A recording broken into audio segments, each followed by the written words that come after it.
Hey everyone, thanks for choosing to listen to my writer reflection. My creative writing piece was something I undertook in the 2020-2021 academic year, inspired by the community and friendships I formed at Vanderbilt. I wrote this piece as a way to document my assimilation into Vanderbilt and showcase the harsh realities of imposter syndrome. I wanted to portray imposter syndrome as a physical entity that wasn't satisfied until I found a sense of community and belonging. My belongingness came from being part of a dance team that provided me with a shelter against the physical attacks of imposter syndrome. Dancing alongside like minded individuals and having a leadership opportunity in other student organizations is the dynamic catalyst for this piece and why I pursued writing it in the first place. I structured this piece as a Socratic dialogue because it amplifies the resiliency and desperation in the two characters. I am also a huge fan of Socrates and his take on life. An unexamined life is not worth living. The general process of writing this piece is pretty abstract in nature because I basically just brain dumped everything I experienced as a first year student looking to find a place where I belong. The piece revolves around some key concepts of desperation, hope, frustration, and perseverance. These concepts became critical to my life and those around me very quickly as I assimilated into Vanderbilt. The piece is broken up into two parts, where the first focuses on this physical and spiritual world around us. It is a story on how abstract concepts in the world, like God and religion, require a unique type of cognition that concrete and scientific concepts do not need. This type of cognition is unlike any other in that it is not based off of sensation or perception. It is solely composed of inferences and faith.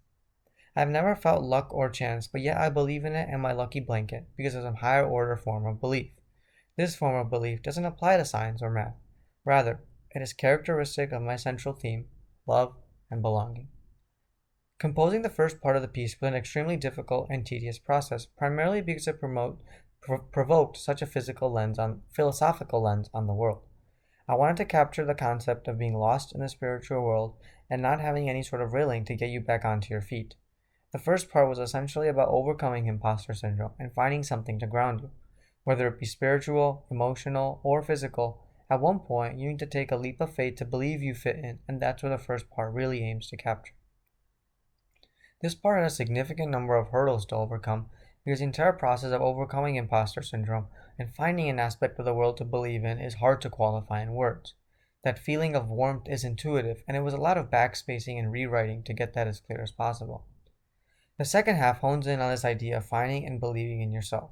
I strive to incorporate a sort of battle between the self and the world that constantly tries to pull one way or the other.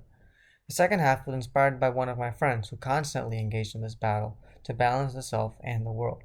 At times, the self succumbed to the pressures of the world, and in my conversations with her, trying to restore that sense of self in each of us, found it the basis for this dialogue. In short, the piece touches on my personal experiences as well as those closest to me.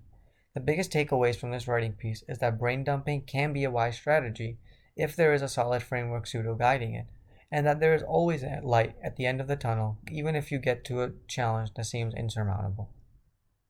Thank you for listening, and I hope you enjoy reading my piece.